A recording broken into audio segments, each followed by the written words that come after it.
የዛሬው ታሪካችን ሺን የተባለ ወጣት ከሌላ ሰው ጋር መኪና መንዳት ሲወዳደር ያስመለከተን ይጀምራል። ሽልማት ያለው ትክክለኛ ውድድር ባይሆንም በመሃላቸው የነበረ ፉክክር ቀላል አልነበረም። ውድድሩን በቁም ነገር ወስዶ ስለነበረ መኪናው እስኪገለበጥበት ድረስ ቀጥሎበት ነበር። በፍጥነት ወደ ሆስፒታል ከተወሰደ በኋላ መንትያ እህቱ ቀዶ ጥገና በሚደረግበት ክፍል ውጭ ላይ ሆና በጭንቀት እየጠበቀችው እናያለን። በማግስቱ ወንድሟ የሚካፈልበት የመኪና ውድድር ጋዜጣዊ መግለጫ የሚካሄድበት ቀን እንደሆነ ታስባለች። ውድድሩን በመቀላቀል ፕሮፌሽናል ሹፌር መሆን የወንድሟ የህይወት ዘመን ህልሙ ነበር። በዚህ ጋዜጣዊ መግለጫ ላይ ካልተገኘ ደግሞ እድሉን እንደሚያጣ ታውቃለች። በዚህም ምክንያት ጸጉሯን ለመቆረጥና ወንድ በመምሰል እሱን ተከታው ጋዜጣዊ መግለጫው ላይ ለመቅረብ ተወስናለች። በጋዜጣዊ መግለጫው ቀን የቡድኑ ስራ አስኪያጅ አዲሶቹን አባላት ስትቀበል እናያለን። ከዚያም ጆ የተባለው ዋና ገጸ ባህሪያችን ወደ መድረኩ ሲገባ መልከ-መልካም ስለሆነ የበርካታ ሴቶችን ቀልብ ይስባል። የሺን ተራ ሲደርስ መንትያ እህቱ ሺን የወንድ መልክ በመያዝ ቲሙን ትቀላቀላለች። ራሷን በምታስተዋውቅበት ጊዜ ልትወድቅ ነበር። ጆ ግን በልብሷ ከያዛት በኋላ ፕሮግራሙን እንዳታበላሽ ይነግራታል። አለበለዚያ ግን ከቲማቸው እንደሚያባርራት ያስጠነቅቃታል። ከዝግጅቱ በኋላ ወደ ማረፊያ ክፍላቸው ይገባሉ።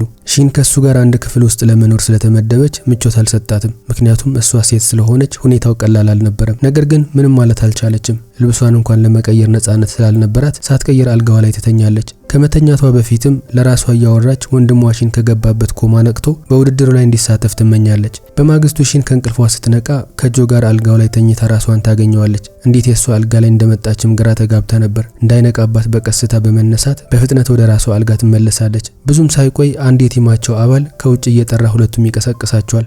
እሷም በራሷ አልጋ ላይ ተኝታ እንዳደረች ለማስመሰል ትሞክራለች። ጆ ግን ማታ ቅዠት ላይ እንደነበረችና እንዳስቸገረችው በመግለጽ በመጨረሻም የሷ አልጋ ላይ አብራው እንደተኛች ይነግራታል።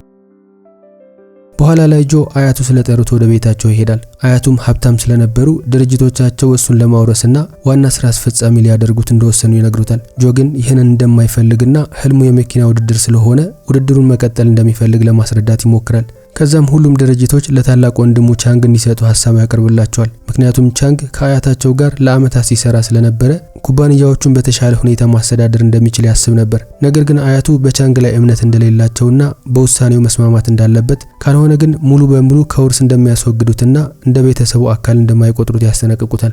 ጆ ግን ይሄ ራሱ ውሳኔ እንደሆነ አጥብቆ በመናገር ጥሏቸው ይሄዳል። ይህ በእንዲህ እንዳለ ወንድሙ ቻንግ ከቤት ውስጥ ሆኖ ንግግራቸውን ሲሰማ እንደነበረና አያቱ ስለሱ የተናገሩትን እንደሰማ እንመለከታለን። አያቱ ሁልጊዜም ጆን አብልጠው እንደሚወዱት ያውቅ ነበር። እናም አሁን በጣም የተበሳጨ ይመስል ነበር። ከዚህ በኋላ ቻንግ ወንድሙን ማጥፋትና ከመንገዱ ማስወገድ አማራጭ የሌለው መፍትሄ እንደሆነ ያስባል። ከዚያም ትዕይንታችን ወደ ውድድሩ ቦታ ሲወስደን የመጀመሪያ ቀን ልምምድ እየተካሄደ ነበር። አሰልጣኙ የመግቢያ ፈተናው ቀላል እንደማይሆንና አዲሶቹን አባላት በማጣራት በውድድሩ ላይ የሚሳተፉት 4 ሰዎች ብቻ እንደሆኑ ይነግራቸዋል። ፈተናውን ያላለፉትም ውድድሩ እንደማይቀላቀሉ ያስረዳቸዋል። ስለዚህ ቡድኑን መቀላቀል የሚፈልግ ሰው ከፍተኛ ጥረት ማድረግና ልምምዶቹን መቋቋም እንዳለበት ያስረዳቸዋል። ልምምዳቸውን ሲጀምሩ እያንዳንዳቸው የቻሉትን ሁሉ ሲያደርጉ እንመለከታለን።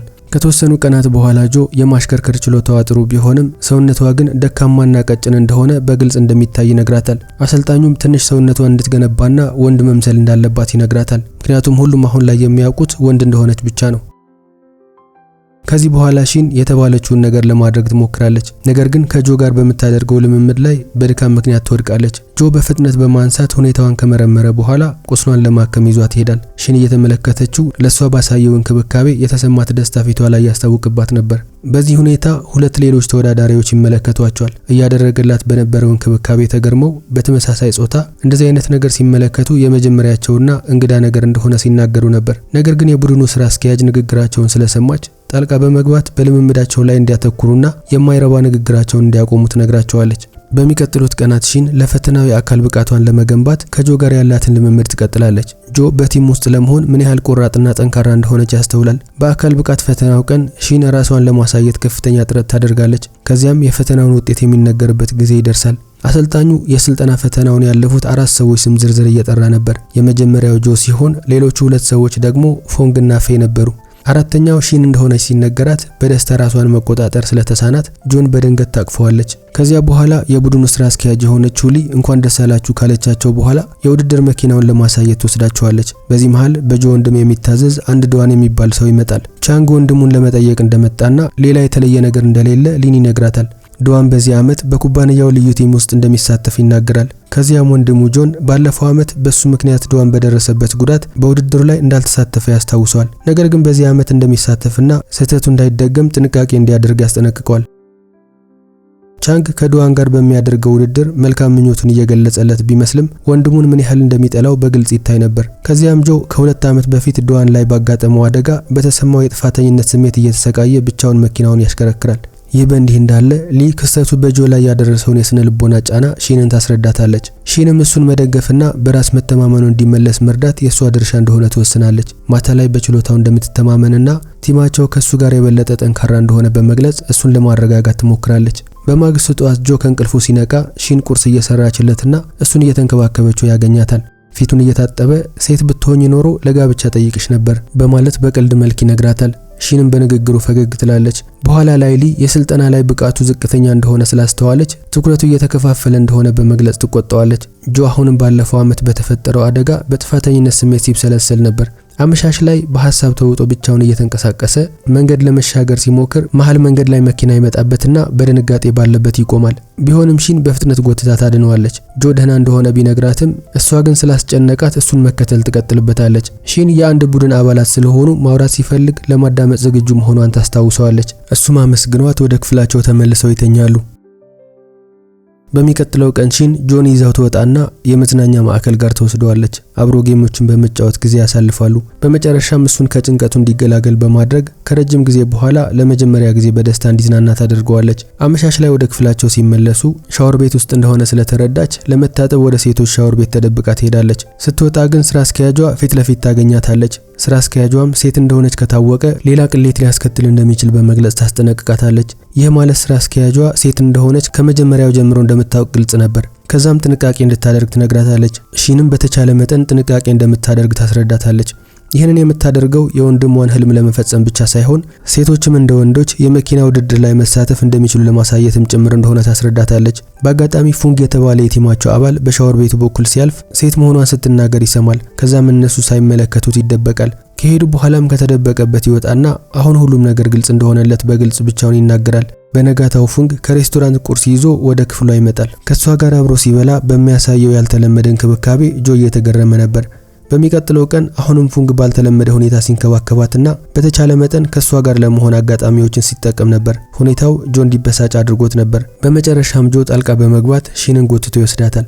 በማግስቱ ጆ በጠዋቱ ከእንቅልፉ ሲነቃ ሺን ተኝታ ነበር። የፊቷ ቆዳ ለስላሴ ሲመለከት በቀስታ ይነካታል። በዚህ መሃል ሺን ስትነቃ ለምን እንደተጠጋት ትጠይቀዋለች። እሱም አብሮ ቁርስ እንዲበሉ ሊቀሰቅሳት ብቻ እንደፈለገ ይነግራታል። እሷ ግን ሰሞኑ ፉንግ ወደ ክፍሏ ቁርስ እያመጣላት እንደሆነ ስለተረዳች አሁንም እስኪያመጣ ድረስ መጠበቅ እንደምትፈልግ ትነግረዋለች። እሱም ውጪ ይወጣና ፉንግ ሲመጣ ወደ ክፍሏ እንዳይገባ ይከለክሏል።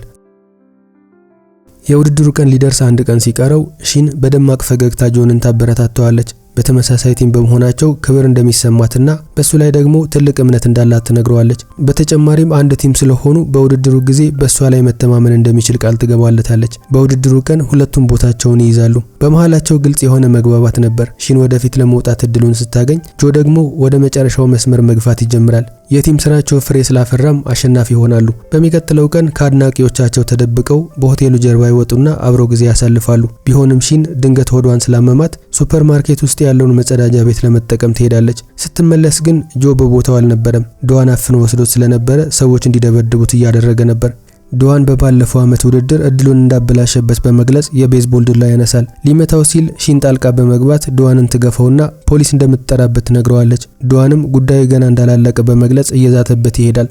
ወደ ክፍላቸው ሲመለሱ ሺን የጆን ቁስል በማከም ምግብ ትሰራለታለች። እሱም አብራው እንድትበላ ስለጠየቃት ሁለቱም ከአንድ ሳህን ይበላሉ። ከዚያም ባልተጠበቀ ሁኔታ ሊያገባት እንደሚፈልግ ይነግራታል። ከመጀመሪያውም ሴት መሆኗን እንደሚያውቅ በመግለጽ የጋብቻ ቀለበት ያቀርብላታል። ከዛም ትዕይንቱ ይቀየርና የሰርግ ልብስ ለብሰው አብሮ በደስታ ይታያሉ። ቢሆንም ጆ የሙሽራዋን ፊት ለማየት ሲሞክር ጺም እንዳላት ሲመለከት ይደነግጣል። በዚያን ሰዓት ከእንቅልፉ ሲነቃ ሁሉም ነገር ህልም እንደነበረ ይገነዘባል። ግራ በመጋባት የህልሙ ፍቺ ምን እንደሆነ እያሰበ ነበር። ከዚያም ከአልጋው ወርዶ በተኛችበት ይመለከታታል። ቢሆንም ድንገት ስትነቃ በፍጥነት እንደተኛ ያስመስላል። ሺንም ትነሳና በቀስታ ብርድ ልብስ ተለብሰዋለች። ህልሙ ግን ከአእምሮ ሊጠፋለት አልቻለም ነበር። የማወቅ ፍላጎቱ ከፍተኛ ስለነበረ የአንድ ሰው ጾታ በተዘዋዋሪ መንገድ እንዴት ማወቅ እንደሚቻል ኢንተርኔት ላይ መፈለግ ይጀምራል። ቢሆንም ሺን ትመጣና ምን እያየ እንደሆነ ትጠይቀዋለች። በተጨማሪም ታብሌቱን ለምን እንደደበቀው በመጠየቅ ታስደነግጠዋለች። በቀልድ መልክ አይፓዱን ልትቀማው ስትሞክር በአጋጣሚ ይሳሳማሉ። በዚህም ሁለቱም ግራ ይጋባሉ። ሺን ወደ አልጋዋ ተመልሳ ትተኛለች። የጆ ጥርጣሬም እየጨመረ ይሄዳል። ቢሆንም ምናልባት በራሱ ጭንቅላት ላይ የፈጠረው ነገር ሊሆን እንደሚችል በመግለጽ ራሱን ለማሳመን ይሞክራል። በማግስቱ ጆ ሐሳቡ እንዳይረብሸው ስለፈራ ሺንን ማስወገድ ይጀምራል። ሺንም እያስወገዳት እንደሆነ ታስተውላለች። በሚቀጥለው ቀን ጠዋት ላይ መተኛት እንደሚፈልግ በመግለጽ ከሷና ከቲማቸው ጋር ወደ ሬስቶራንት ለመሄድ እንኳን ፍላጎት እንደሌለው ይነግራታል። በሚቀጥለው ቀን ደግሞ ስልጠናም ያመልጧል። ሺን አሰልጣኙን ስትጠይቀው ጆ የእረፍት ፈቃድ እንደወሰደ ይነግራታል። እሷም ግራ በመጋባት ለምን እንደሚያስወግዳት ሊገባት አልቻለም። በኋላም ክፍሏ ውስጥ ብቻዋን ተቀምጣ የሱን አለመኖር በግልጽ እየተሰማት ነበር። በተመሳሳይ ቀን ምሽት ከማይታወቅ ሰው የተላከላትን ስጦታ ክፍል ውስጥ ታገኛለች። ማስታወሻው ላይ የተቀመጠላት ልብስና ጫማ ለብሳ በተወሰነ ሰዓት ውስጥ ወደ ሬስቶራንት እንድትመጣ ይጠይቃል። ለተወሰነ ጊዜ ሴት መሆኗን ማን እንደሚያውቅ እያሰበች ነበር። ከዛም የምታውቃት የቲሙ ስራ አስኪያጅ የሆነችው ሊ ብቻ እንደሆነች ታስባለች። ሺን በሚያምር ሁኔታ ለብሳ ወደ ሬስቶራንቱ ስትሄድ ፉንግ ሲጠብቃት ታገኘዋለች። ግብዣውን ስለተቀበለች ደስተኛ እንደሆነ ይነግራታል። ከዛም ሻወር ቤት በነበረችበት ጊዜ በአጋጣሚ ሴት መሆኗን ስትናገር እንዳወቀ በመግለጽ ሚስጥሩን እንደሚጠብቅ ቃል ይገባላታል። ከዛም አብራው እንድትቀመጥ ሲጋብዛት እሷም ትስማማለች። በዚህ መሃል አጋጣሚ ጆ ወደ ሬስቶራንቱ ይገባል። ፉንግ ወዲያውኑ ሰላምታ ለመስጠት ሲነሳ ሺን ደግሞ እንዳያት ከጀርባው ትደበቃለች። ጆ ፉንግን ከሴት ጋር ሲመለከተው ሴቶችን የማይወድ መስሎት ስለነበረ ሁኔታው እንግዳ እንደሆነበት ይናገራል። ከዛም ሌላ ሴት ትመጣና ከጆ ጋር ትቀመጣለች። ሺን ከሌላ ሴት ጋር ፍቅር እንደጀመረ ስላመነች ሐሳቧ ተሰርቆ ነበር። ከዛም አሁን ጆን ለምን የእረፍት ፍቃድ እንደወሰደ እንደገባት ትናገራለች። ተስፋ ስለቆረጠችም በብዛት ትጠጣና ፉንግ ይቅርታ ጠይቃው ትወጣለች። ሐዘን ስለተሰማትም በጎዳናዎች ላይ ብቻዋን ትዞራለች። ይህ በእንዲህ እንዳለ ጆ መኪናውን እያሽከረከረ ሺን እንዳሰበችው የፍቅር ጓደኛው ሳትሆን የግንኙነት አማካሪና የድሮ ጓደኛው ስለሆነችው ሴት እያሰበ ነበር። በማግስቱ ሺን ከኃላፊዋ ጋር በመነጋገር ወደ ቤቷ ለመመለስ ፍቃድ ትጠይቃለች። በተመደበችው ክፍል ውስጥ መተኛት ምቾት እንዳልሰጣት ስለተረዳች እሷም ፍቃዷን ትሰጣታለች።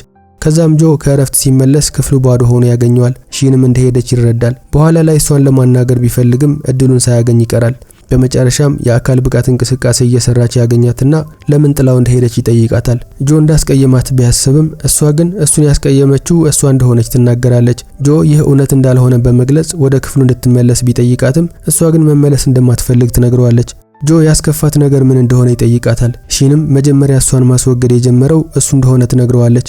ከዛም እንደ ቡድን አጋሮች ብቻ እንዲቀጥሉና እርስ በርስ ትኩረት መስጠታቸውን ቢያቆሙ የተሻለ እንደሆነ ትመክረዋለች። ከዛም ትታው ሩጫዋን ትቀጥላለች። ከዛን ቀን በኋላ ሁለቱም ተለያይተው ልምምድ ማድረግ ይጀምራሉ። አብሮ መብላትና ሰላምታም ያቆማሉ። በመሃላቸው የዝምታ ጦርነት የተጀመረ ይመስል ነበር። በዚያች ምሽት ጆ ወደ ክፍሉ ከተመለሰ በኋላ ለሺን መልእክት ለመላክ እያመነታ ነበር። የተወሰነ ካሰበበት በኋላ መልእክቱን ይጽፍላታል። ቢሆንም ብሎክ እንዳደረገችው ሲረዳ በጣም ይበሳጫል። ብዙም ሳይቆይ ፎንግና ፌይ ይመጡና አብሮት ይቀመጣሉ። ፌይ ጆ እንዳዘነ ስላስተዋለ ምናልባት ሺን ስለሄደች ሊሆን እንደሚችል ይናገራል። ከዛም ጆ እንድትመለስ እንደጠየቃት ቢሆንም እንደማትመለስ እንደነገረችውና ስልኩን ብሎክ እንዳደረገችው ይነግራቸዋል። ፌይ ግን እንዲደውልላትና አሁንም ጓደኛሞች እንደሆኑ በመግለጽ ለመጠጣት ብቻ ወደ ሬስቶራንት እንዲጋብዛት ይነግረዋል። ጆ የነገረውን ምክር ተከትሎ ሺን ጋር በመደወል ለእራት ይጋብዛታል። እሷም ስለተስማማች ለመገናኘት ይወስናሉ። ከተገናኙ በኋላ አብሮ ምግብ ይበላሉ። ቢሆንም ጆ ከተለመደው በላይ ይጠጣና እሷ ጋር ይጠጋታል። በመታረቃቸው ደስተኛ እንደሆነና ዳግመኛ እንደማይዘጋት ቃል በመግባት ወደ ክፍሉ እንድትመለስ ይለምናታል። እሱ ሲለምናት ከውጪ አንድ የማይታወቅ ሰው በጣም ተቀራርበው የተቀመጡበትን ፎቶ በድብቅ ያነሳቸዋል። በኋላ ላይ ሺን ደግፋት አደርሰውና አልጋው ላይ ታሰኘዋለች። በስካር ላይ ሆኖ እንደሚወዳትና ለምን ከሷ ጋር በጣም እንደተቆራኘ እንደማይገባው ሲነግራት ትገረማለች። እንቅልፍ እየወሰደው የነበረ ቢሆንም እጇን ይዞ ሴት ብትሆን ኖሮ ሊያገባት እንደሚፈልግ ይነግራታል። እሷም በጸጥታ ሴት እንደሆነች ቢያውቅ ደስታዋ ቢሆንም ለመናገር በጣም ከባድ እንደሆነባት ታስባለች። በማግስቱ ጠዋት ጆ ከእንቅልፉ ሲነቃ ሺን አልጋዋ ላይ ተኝታ ያገኛታል። በቀስታ ብርድ ልብስ ካለበሳት በኋላ ለተወሰነ ጊዜ ቆሞ ይመለከታታል። በኋላ ላይ ስትነቃ ወደ ክፍሉ ስላመጣችውና ብዙ ስለደከመች የሬስቶራንቱን ወጪ እሱ መክፈል እንዳለበት ታስታውሰዋለች። እሱም ይቅርታ በመጠየቅ እንዳታስብ ይነግራታል። ከዛም ቁርስ አዘጋጅቶላት ስለነበረ አሁንም እንደገና አብረው ስለሚኖሩ በየቀኑ ምግብ እንደሚሰራላት ቃል ይገባላታል። ይህ በእንዲህ እንዳለ ወንድሙ ቻንግ ዱዋን ያመጣለትን ፎቶዎች እየተመለከተ ነበር። እዚህ ላይ ሬስቶራንት ውስጥ ፎቶ ያነሳቸው ሰው ዱዋን እንደነበረ እናያለን። ቻንግ ፎቶዎቹ ከታተሙ ቅሌት ሊያስከትሉ ስለሚችሉ ወንድሙን ለመበቀል እንደሚጠቀምባቸው ለዱዋን ይነግረዋል። በዚያው ቀን ከልምምድ በኋላ ሺን ከጆ ጋር ወደ ልብስ መቀየሪያ ክፍል ትሄዳለች። እሱ ውጪ ሲጠብቃት ልብስ ለመቀየር ወደ ክፍል ትገባለች። ለተወሰኑ ደቂቃዎች የሆነ ነገር ለማምጣት ሲሄድ ሺን አሁንም ውጭ እንዳለ በማሰብ ማውራት ትጀምራለች። በመጨረሻም ወንድ ሳይሆን ሴት እንደሆነች ለመናገር ትወስናለች። ከዛም የወንድሟን ህልም ለማሳካትና ሴቶች በመኪና ውድድር መወዳደር እንደሚችሉ ለማሳየት ራሷን ለመደበቅ እንደወሰነች ማስረዳት ትጀምራለች። በዚህ ሰዓት ጆ ፎጣ ይዞ ይመለስና የመጨረሻው ንግግሯ ብቻ ይሰማል። ቲማቸው እንዲያሸንፍና እሷም ጎበዝ እንደሆነች ማረጋገጥ እንደምትፈልግ የሚገልጸውን ብቻ ነበር የሰማው። እሱም ይህንን አስቀድሞ እንደሚያውቅና በችሎታዋ እንደሚተማመን ይነግራታል። ሺንም በተሳሳተ መንገድ በመረዳት ሴት እንደሆነች አስቀድሞ እንደሚያውቅና እንደተቀበላት ታስባለች። የተናገረውን በሙሉ እንደሰማ ታስባ ነበር። በኋላ ላይ ሺን ሊን ታገኛትና ስለተፈጠረው ነገር ትነግራታለች። ጆ ስላልተናደደም እንደሚወዳት ማረጋገጫ እንደሆነ ትነግራታለች። ቢሆንም ሊ በችኮላ ድምዳሜ ላይ እንዳትደርስ ትመክራታለች። እዚህ ላይ ሺን ጆን ከሌላ ሴት ጋር ስታየው ቅናት እንደተሰማት ትነግራታለች። ከዛም ሊ ያረጋግታት አይኖቿን እንድትሸፍን ካደረገቻት በኋላ ወደ አንድ ቦታ ትወስዳታለች። ሺን አይኖቿን ስትገልጥ የቲሙ አባላት የልደቷን ድግስ አዘጋጅተውላት ነበር። ዳንስም ያሳዩዋታል። እሷን በደስታና በስሜት ተውጣ ነበር። ከዛም ጆ ያሰራላትን ኬክ ይዞ ይመጣና ሻማውን እንድታጠፋና ምኞቷን እንድትገልጽ ያደርጋታል። በተጨማሪም ብራስሌት ይሰጣትና እጇ ላይ ታስረዋለች። እሱም ተመሳሳይ ብራስሌት ለዘላለም እንደሚያደርግ ቃል ይገባላታል። ሺንም በስሜት ተነክታ ለሰጣት ውድ ስጦታ ታመሰግነዋለች። በማግስቱ ሺን ወደ ክፍሏ ስትመለስ ጆን ሳታገኘው ትቀራለች። ብዙም ሳይቆይ ፎንግ ይመጣና ጆ ያለ ምንም ማብራሪያ ከቲሙ ራሱን እንዳገለለ ይነግራታል። ሺን በድንጋጤ ከክፍሏ ትወጣለች። አመሻሽ ላይ ከሊ ጋር ተቀምጣ ያለቀሰች ለምን እንደሄደ ለማወቅ ትጠይቃታለች። እሷም በሚቀጥለው ቀን እንደምታናግረው ቃል ትገባላታለች። የጠፋው እሷን ለማስወገድ እንዳልሆነ ራሷን ለማሳመን ብትሞክርም አሁንም የሄደበት ምክንያት የሷ ጥፋት እንደሆነ ስላመነች ልቧ ይሰበራል። በሌላ በኩል ጆ እሷ ሳታውቅ በቅርበት ሆኖ ያዳምጣት ነበር። በኋላም የሆነ ያልታወቀ ሰው ሬስቶራንት ውስጥ ከሺን ጋር የተነሳውን ፎቶ ለማጋለጥ ማስፈራሪያ እንደላከለት እንመለከታለን። እሱም ቲሙን በተለይ ደግሞ ሺንን ለመጠበቅ ከውድድሩ ራሱን ለማግለል እንደወሰነ ይገልጻል። በሚቀጥለው ቀን ሊ ፉንግና ፌ ከጆ ጋር ይነጋገራሉ። ፎቶዎቹን አሳይቷቸው የቲሙን ስም ለመጠበቅና ቅሌቱን ለማስወገድ ውድድሩን ለመልቀቅ እንደተገደደ ያስረዳቸዋል። እነሱም ሁኔታውን ይረዱታል። በሚቀጥለው ቀን ጆ ጋዜጣዊ መግለጫ የሚሰጥበት ቀን ነበር። ጋዜጠኞች የለቀቀበት ምክንያት ከ2 ዓመት በፊት በደረሰው አደጋ የተነሳ የጥፋተኝነት ስሜት ተሰምቶት ከሆነ ይጠይቁታል። አንድ ከቻንግ ጋር በድብቅ የሚሰራ ጋዜጠኛ ደግሞ የለቀቀበት ዋና ምክንያት የቲሙ አባል ከሆነ ወንድ ጋር የፍቅር ግንኙነት ስለጀመረ ከሆነ ይጠይቀዋል። ጥያቄው ሁሉንም ያስደነገጠ ነበር። በዚያን ሰዓት ሺን በድንገት የሴት ልብስ ለብሳ ትመጣለች። የሺን መንታ እህት እንደሆነችና ወንድሟ የመኪና አደጋ ከደረሰበት በኋላ ወንድ መስላ ውድድሩን እንደተቀላቀለች ታስረዳቸዋለች። ጋዜጠኞቹ ደስታ ቢሰማቸውም ይህ እንደማጭበርበር ይቆጠር እንደሆነ ይጠይቃሉ። ቢሆንም የቲሙ ስራ አስኪያጅ የሆነችው ሊ ጣልቃ በመግባት ሺን ከመጀመሪያው ጀምሮ ሴት እንደሆነች እንደምታውቅ ትናገራለች። ይህንን የደበቁት ለአንድ ዓላማ እንደሆነም ትናገራለች። ይህም ሴቶች በመኪና ውድድር መወዳደር እንደሚችሉ ለማረጋገጥ ነበር። ቲማቸውን በሻምፒዮናው እንደሚቀጥል ለሁሉም ታረጋግጣለች። ታዳሚዎቹ የሺንን ድፍረትና ታማኝነት በማድነቅ ሁኔታውን ወደ ራሳቸው ጥቅም እንዲቀየር ያደርጉታል። ጆ ግን እንደሌሎቹ ደስተኛ አልነበረም። እየተበሳጨ እንዳታለለችው ይናገራል። ሳይጠበቅ ፕሮግራሙን አቋርጦ ይወጣና የሰጠችውን የእጅ ብራስሌት አውልቆ ጥሎት ይሄዳል። ሺን ስሙን እየጠራች ብትከተለውም እሱ ግን በፍጥነት ይነደዋል። መሬት ላይ የወደቀውን ብራስሌት ከተመለከተች በኋላ አንስታው ፍጹም እንደማያወልቀው ቃል የገባላትን እያስታወሰች በሐዘን ትመለከተዋለች። በኋላ ላይ ጆ ሊያናግራት ይመለሳል። ከመኪናው ሲወርድ ንዴቱ በግልጽ ይታይ ነበር። ከዛም የተታለለው እሱ ሆኖ ሳለ ለምን እንደምታለቅስ ይጠይቃታል። ለምን እንደዋሸችው እየጮኸም ይጠይቃታል። ውሸታም እንደሆነችና የሴቶችን ልብስ በፍጹም እንደማያምርባትን በጭካኔ ይናገራል። በመጨረሻም ጥሏት ይሄዳል። እሷም በእንባ እየታጠበች ልቧ ተሰብሮና ተስፋ ቆርጣ ብቻዋን ትቀራለች። በማግስቱ ፉንግ ጆን ማናገር ስለፈለገ ያገኘዋል። ካሁን በፊት ሴት እንደሆነች ስለተረዳ ከሷ ጋር ለመቀራረብ እየሞከረ እንደነበረም ይነግረዋል። ነገር ግን ለጆ ያላትን ፍቅር ስትነግረው ለሷ ያለውን ስሜት ለማቆም እንደተገደደ ይነግረዋል። ሺን በእውነት እንደምትወደውና ከሱ ጋር ፍቅር እንደያዛት ያረጋግጥለታል። ከዛ በኋላ ጆ የሆነ ጊዜ ሴት እንደሆነች እየጠረጠረ እንደነበረ ነገር ግን አእምሮ የፈጠረበት የተሳሳተ ሐሳብ አድርጎ እንደቆጠረው ይናገራል። አሁን ጆ ለምን ሁሉ ጊዜ ወደሷ እየተሳበ እንደነበረ ተረድቷል። ስለዚህ ስሜቱን እንዲከተልና የእውነት የሚወዳት ከሆነ ፍቅሩን እንዲገልጽላት ይመክረዋል። በዚያን ቀን ፉንግ ሺንን ወደ ሬስቶራንት ቀጥሮ ይጋብዛታል። ሴት እንደሆነች ካወቀበት ቀን ጀምሮ ወደሷ ይሳብ እንደነበረ ይነግራታል። ሺን ለታማኝነቱ ብታመሰግነውም አሁንም በድጋሚ ጆን በጣም ስለወደደችው ስሜቱን መመለስ እንደማትችል ትነግረዋለች። እሱም ፈገግ ብሎ እሷ እንድትወደው እንደማይጠብቅ ይናገራል። አሁን የሚፈልገው ከጆ ጋር እንዲታረቁ እንደሆነ በመግለጽ ግትር እንዳትሆን ይመክራታል። በዚያች ምሽት ጆ የጣለውን ብራስሌት ለመፈለግ የፓርኪንግ ቦታው ጋር ይሄዳል። ነገር ግን ሊያገኘው አልቻለም። በፍጹም እንደማያወልቀው ቃል የገባላትን ብራስሌት በመጣሉ ተበሳጭቶ መኪና ውስጥ ይገባል። ቢሆንም ብራስሌቱ ሺን አስቀድማ እንዳገኘችውና እንዳስቀመጠችው አልተረዳም ነበር። በሚቀጥለው ምሽት ጆ ኃላፊያቸው የሆነችው ሊ ልታገኘው ስለቀጠረችው እየጠበቃት ነበር። ስላረፈደችበት ታግሶ ሲጠብቃት ከቆየ በኋላ በሷ ቦታ ሺን ስትመጣ ይገረማል። ሺን ሴት መሆኗን ስለደበቀችው ይቅርታ ትጠይቀዋለች። ብራስሌቱንም ትመልስለትና እንደገና የማድረግ ምርጫውን ትሰጠዋለች። ከዛም ከሄደች በኋላ እንዲያነበው በመግለጽ ደብዳቤ ትሰጠዋለች። ጆ ግን አላስችል ስላለው ወዲያውኑ ይከፍቷል። እሷ ግን ሀፍረት ስለተሰማት አሁን እንዳያነበው ለመከልከል ትሞክራለች። እሱም ጎትቶ ካቀፋት በኋላ ይቅርታ ይጠይቃታል። ሁኔታዋን ተረድቶ መጮህ እንዳልነበረበት በመግለጽ ይቅር እንደምትለው ይጠይቃታል። እሷም ፈገግታዋን በማሳየት ተስማማና ሁለቱም በደስታ ይተቃቀፋሉ። ከዚያ በኋላ ሺንና ጆ ይበልጥ ይቀራረቡና ብዙ ጊዜ አብረው ያሳልፋሉ። ከተወሰኑ ቀናት በኋላ የጆ አያት ስለታመሙ ሆስፒታል ይገባሉ። አያቱ የልብ ህመም እንደነበረባቸውና እስካሁን ደብቀውት እንደነበረ ይነገረዋል።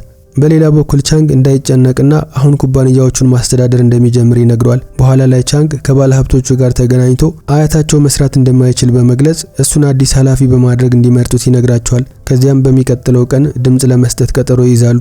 ማታ ላይ ሺን ከመኖሪያ ክፍላቸው ውጪ ጆን ስትጠብቀው ነበር። ስለ አያቱ ጤንነትም ትጠይቀዋለች። ጆ ሁኔታው ከባድ እንደሆነ በመግለጽ ወንድሙ ቻንግ ስላደረገው ውሳኔ ይነግራታል። ቻንግን መጋፈጥ እንዳለበት በመግለጽ ይህም ከሁለት ቀናት በኋላ ከሚደረገው ውድድር ሊያስቀረው እንደሚችል ይገልጽላታል። ከአያቱ አጠገብ መሆንና አስቸጋሪ በሆነ ሁኔታ እሳቸውን መርዳት እንዳለበት ይነግራታል። ሺን ባደረጉት ጠንካራ ልምምድ ምክንያት የማሸነፍ እድላቸው ሰፊ እንደሆነ በመተማመን በውድድሩ የተቻላትን ሁሉ እንደምታደርግ ትነግረዋለች። እሱም በችሎታዋ እንደሚተማመን ይነግራታል።